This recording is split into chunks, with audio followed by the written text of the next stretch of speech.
Welcome back to the Go Deeper podcast. Today, we are going to talk about imposter syndrome. And I'm first going to read off what the definition of imposter syndrome is, just so we all have clarity.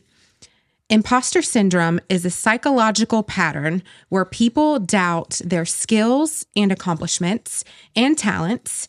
They feel like frauds. They feel like they don't deserve success.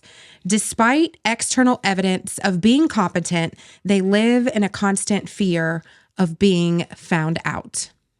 So we're going to talk about if I've experienced imposter syndrome, if Stephen has experienced imposter syndrome, maybe how we've pushed through it, how seasons of growth and maybe walking into big rooms or new rooms can often trigger you.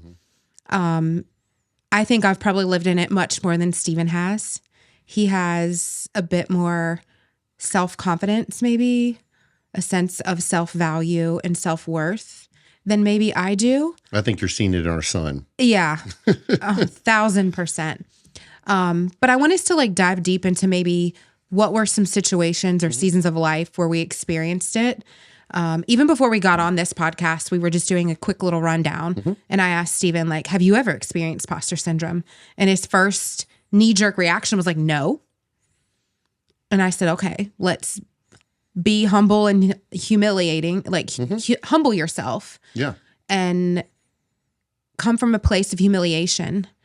And what's a room you've ever walked in that you didn't feel like you had earned your spot there yet? Well, let me stress this too. When I hear the word imposter, or it also triggers me to think someone trying to be someone you're not. Right. And I feel like it can go both ways.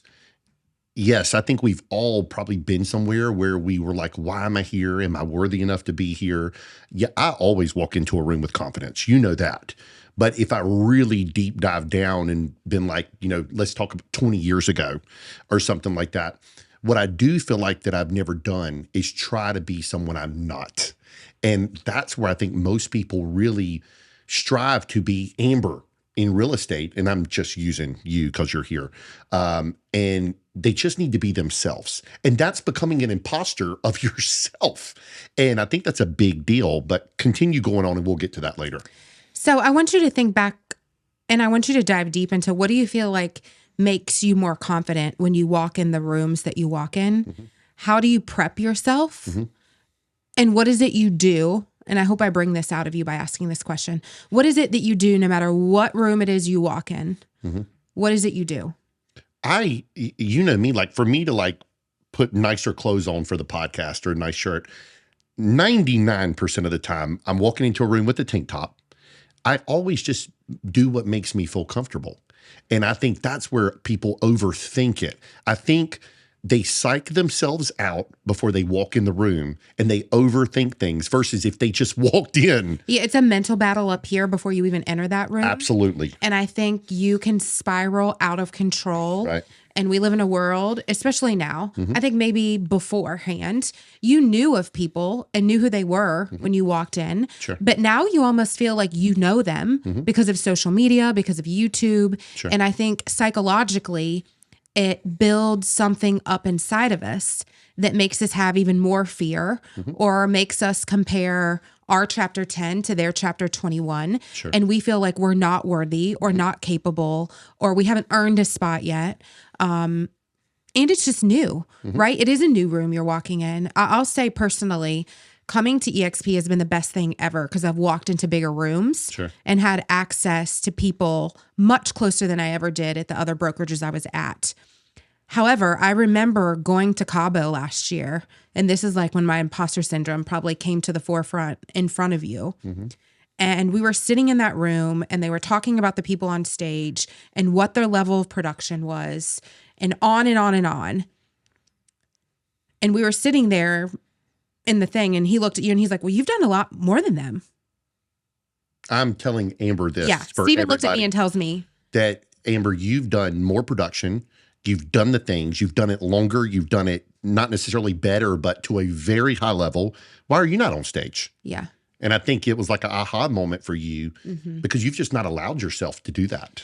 And my imposter syndrome comes from a place of probably being so attached to a self-identity that previously gave me so much security. Like building my real estate business detached me away from maybe some like trauma and lack growing up. And I've built an amazing business, but it almost became at a default of almost being unhealthy, attached to who I was without slowing down and looking up and realizing like I'm a lot more than I'm giving myself credit for. And I didn't, because if I hadn't did the self inner work, I didn't feel worthy to like walk into those rooms and feel like I could talk on those stages or run masterminds or lead people or even recruit people and build people up. But it's because I hadn't did the internal work. Well, you were great at building other people up. Yeah. And not yourself. Yeah. And I think until you met me, and we can go back. Well, this was way in after I met you. No, I know. But what I'm talking about, when you met me, and this has nothing to do with imposter syndrome, but just our upbringing. And for anybody listening to this, maybe this is good for you to hear. Yeah. I was raised that, very tough love of you scrub the floors 5 times in a row and you're going to be the best at it. And you do it over and over, but they give you the belief within yourself. And make you do the work. And made me do the work. So nothing was given to me. Which makes you have a lot more self-confidence knowing you can do the work. But also very coming from a family of not giving any financials, but I love you 100 times a day. A lot of hugs, a lot of this. You come from a totally different place. You told me yourself that your grandfather never was like that as far as giving you that, like, I love you, a hug. Yeah. I think my upbringing lacked, I have amazing parents that taught me amazing things. Amazing. Yeah, this is nothing. But we're just not as affectionate as maybe your family is. And there wasn't a lot of what I would consider positive talk either, where I could like I had to empower myself. Right. So like. That's what I'm talking about. I didn't have that like external, I believe in you. I didn't have that external, just like positive empowerment around me. I only had it within myself. So that also made me like protect myself at the same time because of it's very complex. I don't want to go into all the details. The flip of me was like my great grandfather literally every day being like, very aggressive, being like, somebody hit you, you hit 10 times back. Like and when I say that, that's joking. Like he's like, you're the best. And he pounded it in my brain over and over that like you work harder than everybody and gave me that self-belief. It then built me up. That's how we were. And so my point is when you hear that over and over, you start having more self-confidence, especially when you can talk the talk and walk the walk. And hear me out. That comes with doing the reps. That comes with all the things. And I think that's just, you didn't get that and you had to empower yourself as a kid, which then when you were able to step on that stage, you probably didn't have that confidence within yourself, but you would build me up. Do you remember when we first met? And I'm a lot more affectionate than you, but I would tell you like, I love you probably 10 times to your 1 I love you. I give you, like, you're not used to somebody coming up, hugging and kissing on you all day long. And that was like the difference maker. But Amber, if we take that not just from a relationship, from business, you wasn't not used to a guy. It's like, hey, we're going to start this business. When are we going to start? Right now. Like, what? Yeah, you proved yourself. And I believed in you because I saw it come to life time and time again. And that's why whenever you, like, if you told me a different business idea today, I'd probably be like, yeah, we'll do it. Because I know we'll work hard. I know you won't give up. I know you will rob Peter to pay Paul to make it work. And quitting or failing is not an option. Not an option. And that's why you have a lot of self-belief in yourself. I think there was trauma in my life that made me not believe in myself. And then I move here, don't know anybody, become very successful in real estate. It can become very lonely. And I've never had a lot of, you believe in me, but you're not always like empathetic and you don't always like speak positive words over me all the time. You're very tough love. I didn't grow up with empathetic love. No, you're not empathetic at all. I'm just being honest with you. I'm not one who ever works for me. No. I'm not one that's going to pat you on the back all day long because first of all, you're paid to do that job. Now, do not get me wrong. I will give you. You'll give somebody the shirt off your back, but you're not one to like love on you No. and positive encouragement every day. That's Not that's just not me. It wasn't the way I was raised. Yeah. They expect the best the way I grew up. And sometimes, honestly, it's probably gift and curse. Yeah. Too. But let's get back, Amber, to you being at that Cabo event and the aha moment that you're like, I have done this. What did that make you feel like in the moment? Well, I think sometimes you have to like slow down, and instead of being paralyzed in your current self-identity of who you are and what made you successful and what got you there, you have to really slow down and say like, what are the gifts God has given me? And how can I use the success I've built and really pour it into others versus just building something for myself? How can I like look up, become more, walk into bigger rooms, know that I'm valuable, speak from a place of collaboration, and share what got me here? I mean, that's really I just took you through a journey of my brain the past year. I was already at the point in time where I was building a team. But I was so stuck in doing the same exact things every single day, wondering why my business wasn't growing, wondering why like I was doing more personal business, but why I wasn't growing more people, why I wasn't growing a downline. And also like I'm doing more, but the joy is not there. Yeah. And I've had to like slow down and say like, what brings me joy and what do I love doing? And in all of that, I've grown so much, probably even like the last 6 months. But I've also slowed down and did the internal work that has went through forgiveness, has went through like releasing that previous self-identity version of myself. And now knowing like I belong in those rooms and my voice deserves to be heard. And I do need to speak up, but I also need to detach away from the identity of my previous self and build the next version of myself. Right. And in doing so, that does trigger imposter syndrome again. I was literally on a mastermind call yesterday, the General's Mastermind, which I think you have to do a significant amount of units and like $50 million or more in GCI. And they were talking about recruiting. And I said to myself, like, who am I to talk to agents about recruiting right now? But then I also said to myself, like in Tina's downline, I'm in like the top 5 recruits for last year. And in the last 30 days, I've recruited 6 people. Who am I not to talk about it? Because oftentimes new agents walking in or new people walking into the concept of just recruiting and building things have better, sharper, more creative ideas than the ones who've been doing it 20 years. The ones who've been doing it 20 years, yeah, they know what to do. I know what to do in general real estate. But when I have new agents come in and they have these fresh ideas that they're bringing from outside industries that are creative, that are out of the box, like those are the game changers sometimes.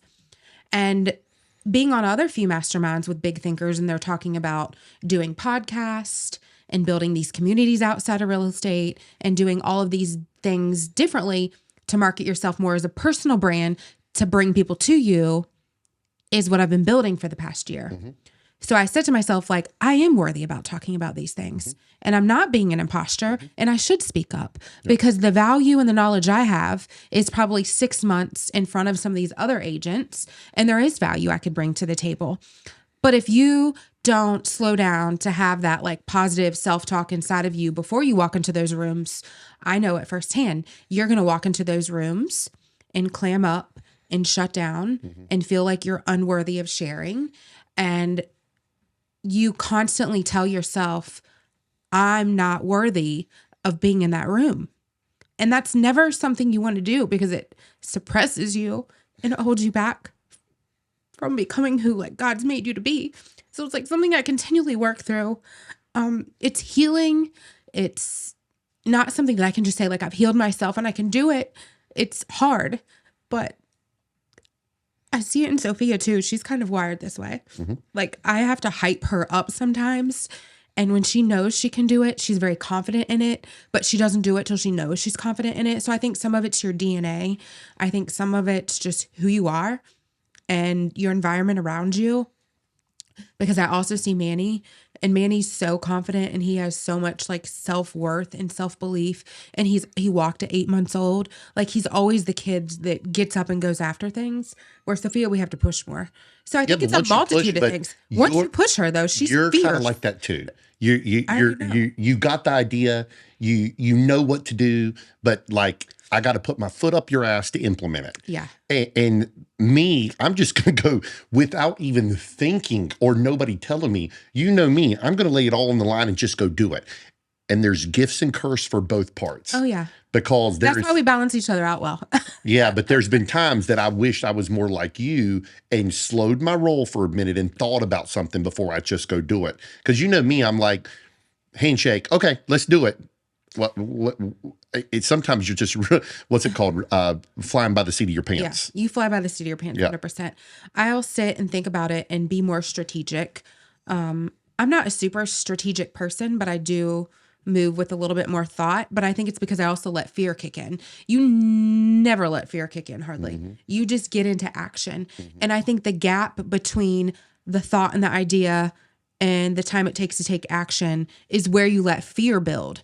So if you know that fear can take you out, you need to take action quicker. Sure. And it removes and isolates that fear. And that's what I said to myself. Because I remember having this conversation with Mary Carol probably like 5 years ago. And who I'm becoming now is who I wanted to become 5 years ago. But life happened. Things happened. You had little kids. I had little kids. I got so probably in the weeds. I wasn't had COVID. looking up. Yeah. There was I mean, a lot of lot's things. happened and it's all in God's timing. But I still battle it, you know, and I hate that I battle it, but I know that I battle it and I'm working on it. Amber, everybody more does. And courageous. for anybody listening to this, I truly think that this can go from your work, your job, your business, your marriage. Hear me out on something.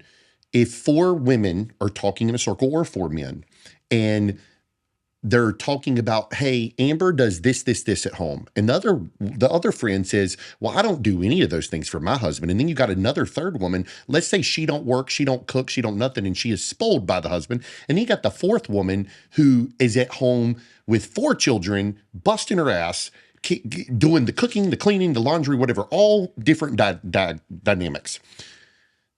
One could say, you know what? I'm going home tomorrow and I'm going to try to be Amber.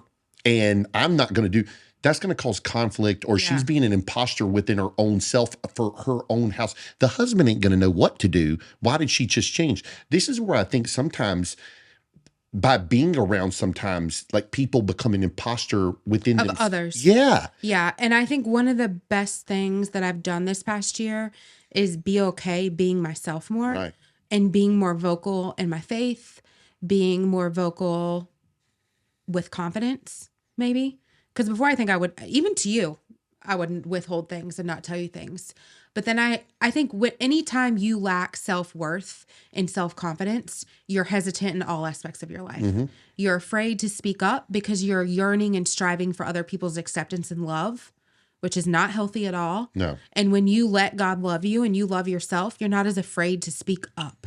You're not as afraid to be yourself. You're not as afraid to just walk through life how you internally want to walk through life, instead of like looking, like you just said, outside for like, how are others walking? Well, how others are walking is not how I want to walk, but I'll do it to be accepted by them. That doesn't make you happy. It doesn't bring you joy. And I think when you can center and align with yourself and become who you really are, you move differently. But you also tell the world, like, this is who I am. And I love myself, and I radiate different when I love myself, and I can walk into rooms without fear because I have such a sense of security and self-belief in myself.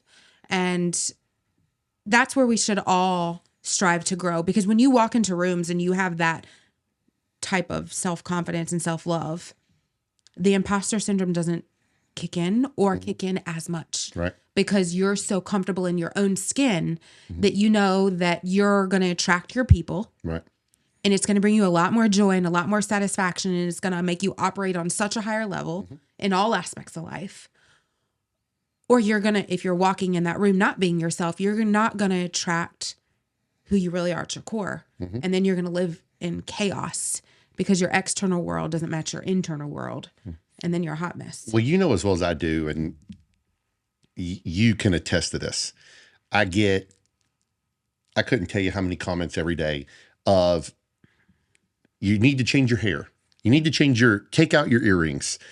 9 times out of 10, these are people with no profile, They've never done business with me. I don't know why they feel the need to tell another grown man how to dress. I have never once wrote a negative review.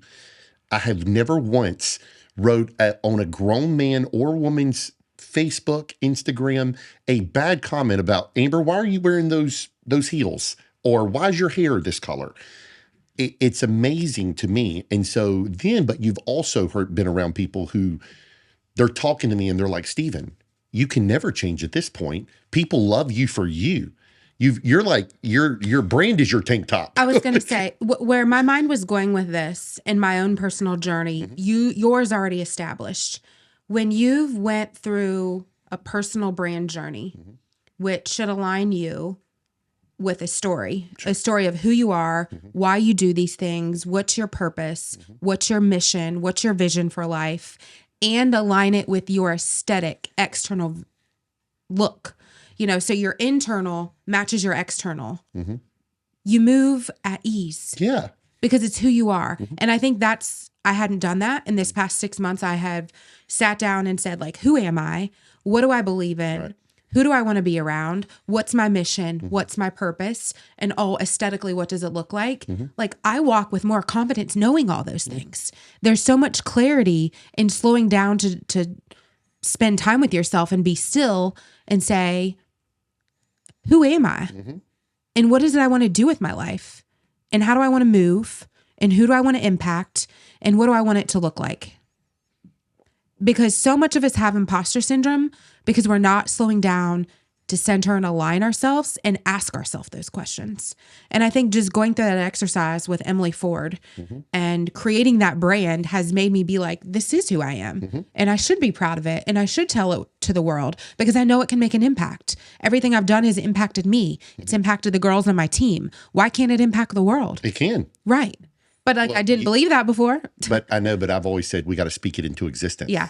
No, do you remember us saying on the podcast, I don't even think we had 1,000 followers. This is 6 months ago. Months ago, I was like, I'm speaking it into existence. But you've known me going on 18 years. Am I exactly who I was 18 years ago? You're not as rough around the edges, praise God. But yes, no shirt on at home, like tank top. My hair, everything's the same. I think anybody from the outside who doesn't know you would say that's not true. Okay. But people that truly know you, yes. Like you can still go hang out with the homeboys that you grew up with. Oh, yeah.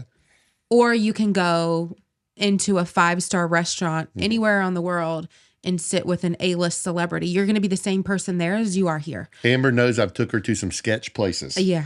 But here's the thing. I will never forget where I come from. Yeah. And I don't want to. Yeah. And I don't care, multi-million-dollar house, trailer. Yeah. It don't matter. I'll eat dinner with you. We've always said that. That's where I think people kind of become on their high horse. And I also think that can kind of be an imposter syndrome too, by thinking you're now too good for your people. Anytime I think you start to operate in the ego side of you and the flesh side of you is when you allow the negative emotions of imposter syndrome and fear and whatnot to creep in, because you're opening yourself up and you're also telling the world, like, I'm better than you. No, you're not. And you know that. Sure. When you are operating in your soul versus your ego, right, you move differently. Yeah. We all have seen people start to achieve success. And it's actually like one thing I always keep on my radar in real estate. When you go from making under $100,000 to making over $100,000, I always start to pay attention to those agents and make sure they keep their feet on the ground. Right. And the reason being is they can start to operate in ego and they start to lose who they are. Where you can take me or Steven back to where we grew up tomorrow, and I feel just as at home, honestly, as I do here. And there's something so powerful to be said for people that can reach. We've seen it. We've seen people, I don't know about all aspects of their life, but their success in their business is up here, but they meet us right here. Like they don't make us feel less than. They're usually encouraging. They're usually empowering to us. They meet us right where we're at. Everybody just wants, I think, they think the money is going to make them happy. and they lose themselves finding the money. And the problem with which relates to imposter syndrome is, as well as I do, we've been on both sides of the fence. Thought we had money, got slapped in the face again, been super poor where I'm buying bread. Nobody knows it. Peanut butter and jelly. I've said this 100 times. He still eats peanut butter and jelly. Yeah, and I still every love day peanut butter and jelly. But I tell people, I'm like, listen, now the money is not my motivating factor. And all I ever wanted, and that took me a long time to figure that, was financial peace. Yeah. Financial peace is what most people's after. And I'm going to interrupt you and say something. I think most people are after love. Okay. And they think financial peace is going to bring them love, and it doesn't. Okay. And I think a lot of the times when you don't love yourself, nor do you have love surrounding you, you are going to operate imposter syndrome. Okay. In imposter syndrome, because you're missing something in your life. Okay. And I think a lot of people replace love with financial peace. That doesn't bring you real peace. No. So I think when you have love inside your heart, self-love, you're able to radiate and move differently, which allows you to hopefully attract some financial peace in some aspect. And then you're really operating in a really good state. Okay. And that keeps you from having imposter syndrome. Where I think if you have a financial, that makes you operate in ego. Yeah. But when you have love inside of you and you're operating at a soul level versus an ego level, that's when the world's limitless, because you're not focused on love being tied to money. Sure. You're focused on love being tied for like internally loving yourself. And that means you're able to love others more, deeper, and radiate a different sense of energy into the world versus just money, financial energy. What does somebody need to do to really determine, okay, I'm operating under imposter syndrome. What do I need to do to fix this? Where do they start? I think it's twofold. I think one, you need somebody in your life making you realize it. Okay. Because I oftentimes don't think you slow down and realize it on your own. Okay. I think we all know when we walk into a room and we're psychologically or physically triggered in some aspects. We've all walked into a room and got like clammed up or got nervous or our voices jittered or our heart was having palpitations. Like those are triggers of imposter syndrome, walking into a room and anyone who's ever played a big football game. Right. Go up to bat when you're nervous. Yeah, so you're nervous. This is common. And I'm hoping everybody has felt that even from a little league game. Yeah. I think you're always like, am I capable? Yeah. Am I the one that should be up to bat? Am I the one that should be running this team? Like, why me? Why is God positioning me in this place right now? As well as I do, I feel like when we started the podcast, there was few people that would be like, well, why are y'all doing that? Who's going to listen? What are you going to talk about? And it almost will make you feel like, should I have a podcast? That's what imposter syndrome is. I know it. That's paralyzed. It's the fear that kicks in and it paralyzes you and it keeps you from taking action. I try. I've always said this to people who come up to me for business advice. I let it go in one ear and out the other. I know that is very difficult to do. And because there is certain people that will trigger me to where I'll come home and be like, why the hell did this person say X, Y, and Z?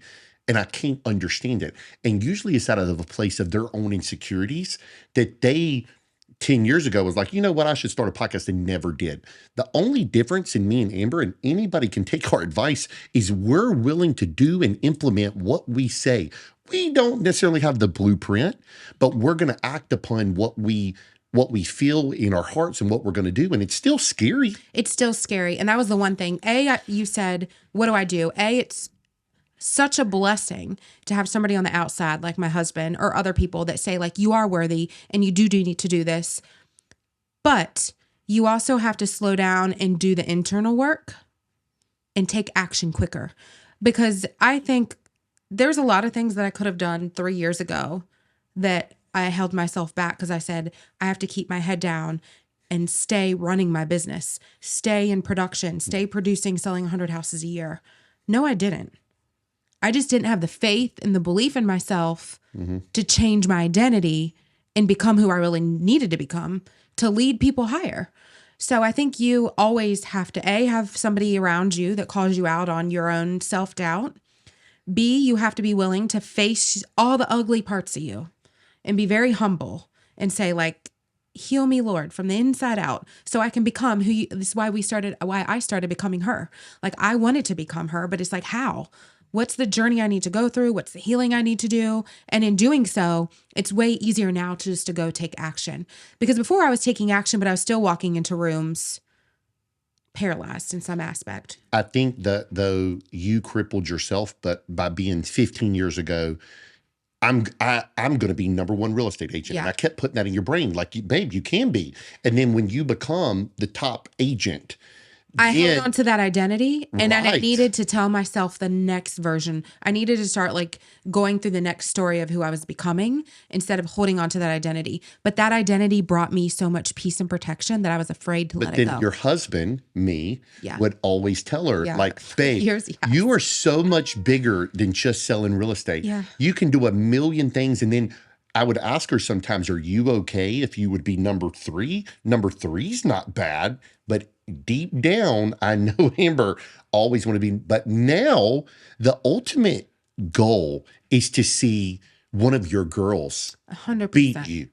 Like, That's what I told him the other day. I said, I hope one of y'all beats me this year. Like, I'm moving with so much more intention and purpose and alignment, and that brings me joy. Right. I've been misaligned, I would say, for the last 2 or 3 years, but it was my own fault. I have nobody else to blame but myself. And I'm just so thankful that over like the last 6 months, I've slowed down. I've done the work. This has been one of the busiest weeks, the first week back. But I think I've scheduled like 6 recruiting appointments, 4 listing appointments. And it's like, even though I'm moving differently, I'm also building something so much bigger. My girls have put 6 houses under contract. Like, that's how the world works. When you move in your purpose, you become such an inspiration for others, and you all make such a bigger impact than you just moving for you. that's what I tell. You remember when I used to fight with Bryce? Yeah. And I would like literally want to strangle him and be like, bro, we're on the same team. Go sell the whole warehouse. Yeah, you got a lot of stuff to sell. And There's only so- one other person to sell besides like- you. This year, next year, hope he outsells me. Now, of course, I'm always going to sell, but I'm actually I still work with all my regular clients, but a lot of times I let him do some stuff that only me was doing. Yeah. And you know why? Because I probably thought in my head I had to. Well, we all do. I know. That's my point. It's we could get nitty gritty in this. Where are we holding ourselves back in our business right now? Right. And it's because we get so in the weeds and we get so attached to what we were doing before that we don't look up and say, like, what should I be doing? How should I be moving differently? What are the big rooms I need to be walking in? Right.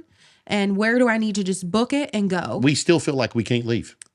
And that's something we need to work on. And we're working on it, but it's still like I it's know. January, and I said, we're going to plan Hold on. something to go to. No, not for fun, something to go to. No, I'm talking about we had a goal to at least like every other month go somewhere, and we were traveling Yeah, we a traveled lot for a last while. year, and I got burnt out. Yeah, and so, but normally her mother I'm ready for comes. something exciting again, though. Like, I Yeah. want to go to something exciting that grows us. I'm yearning for that again. Yeah. Every other But month. This is a busy time of year for us. Yeah. This is like This is your busy time of year. Real and busy it's for coming me. into my busy time. Right, but all I'm saying is, and we have to speak into this, is that we do need to make plans. We need to make.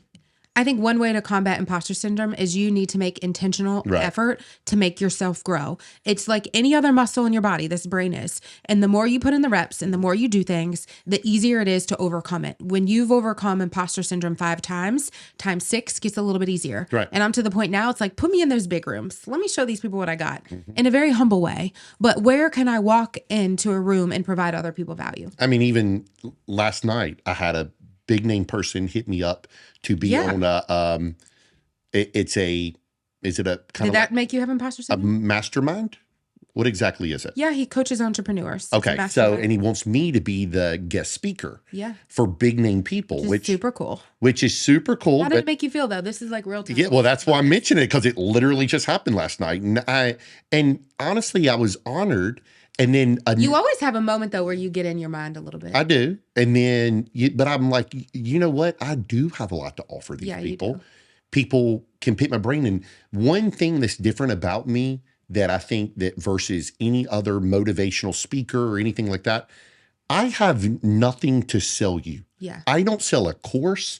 I don't do any of that, but I always speak from the heart and the truth. So you may not like what I'm going to say, but at least I'm going to give you honest, real life approach on things versus most of the time, and I'm not saying all, so this is not directed towards anybody, they have a funnel that they are implying to and then go scan this QR to sell you something. But oftentimes, most of those people have just learned it out of a textbook. Right. They haven't learned it out of real life experiences. 100%. And there's always a depth to a real life story versus a story of a story. Mm-hmm. You know, when you've walked through it, you're going to deliver that story with a little bit more emotion. Let me ask you something, and we probably need to do closing thoughts. But there's no blueprint for my business. You can give a lot of people the blueprint for real estate, but there has been big name people come to my warehouse from around the world, and every single one of them says, I don't see how you do what I do. Mine is a very big hustle of chaoticness every single day. And do not get me wrong. I know I could have better systems and process in place, but at the end of the day, it is one of those things where I do something that's very hard to do and I make it work every single day because you know me, if we had to drag the kids, which Manny would be excited, but if you, Sophia, me, and two of my guys had to be there till 3 o'clock in the morning tonight on a school night, by God, we would get the job done. And that's what you have to do in business. And I think that's the only thing. And when I tell people that advice, a lot of people that read the textbook that you get off work at 5:30, that is not the textbook of what me and her live. It's your phone's ringing all day long. Mm-hmm. You're in bed working at 10 p.m. at night. Yeah, I think you overcome imposter syndrome by first doing the internal work, loving yourself. But it's the quicker you take action, the quicker you overcome fear. And I think that's one thing that's made you successful is you just take action and take action and take action and take action. You don't let that window of fear pop up in your little house where if you don't take action that quick, it's when imposter syndrome sets in. So closing words, I'm encouraging each one of you, walk into a room that you don't feel worthy of being in and walk into them more often and strengthen your self-worth and your self-belief muscle. I believe anybody that does that consistently will overcome imposter syndrome really quickly. I completely agree. I just think everybody should do things that makes them uncomfortable and to, put in the reps. Start off, I say this often. There's two places that people say are the scariest to walk in. And I didn't know this till several people told me several years back. Church is virtually number one. People are scared to walk into church. Because they walk in sin and they don't believe they're worthy of being there. Right. And then number two is a gym. And I couldn't tell you how many beautiful, fit people I've seen, girl and guy, that walk into my gym and they're like, man, I wish I would have come 15 years ago. I was scared to walk in here. But that's imposter syndrome at the highest levels. And I'll say, why? You remember back in the day, we would get told, well, only pretty people come to Super Fitness. I didn't walk into Super Fitness even before I knew Stephen because I was like, and I was in, when you're 43 years old and you look back at your 20-year-old self and you're like, why did I not appreciate that body more? But I was like, I'm not in shape enough to walk in there. And I'm like, Lord, I would pay $1 million to have that body. Well, it would blow my mind when I would hear this from people. I wouldn't understand. But that's imposter syndrome when you don't believe you belong walking in there. And I didn't believe I belonged, but I did. I battled it back then. Right. And so I encourage anyone watching this, please just do something simple. The scary place maybe in your town, the restaurant, the school, the person maybe you need to call that you're scared to call. I encourage you, step outside the box and do it. If you want to walk into the church and you're scared to, y'all, that is open for everyone. Please go and step outside your comfort zone. And even me and you, sometimes we have to do scary things. That makes us, and we look back and like, why did that scare us? Yeah, it's not really that scary. And the simplest thing in how we teach our children, and I want to end with this.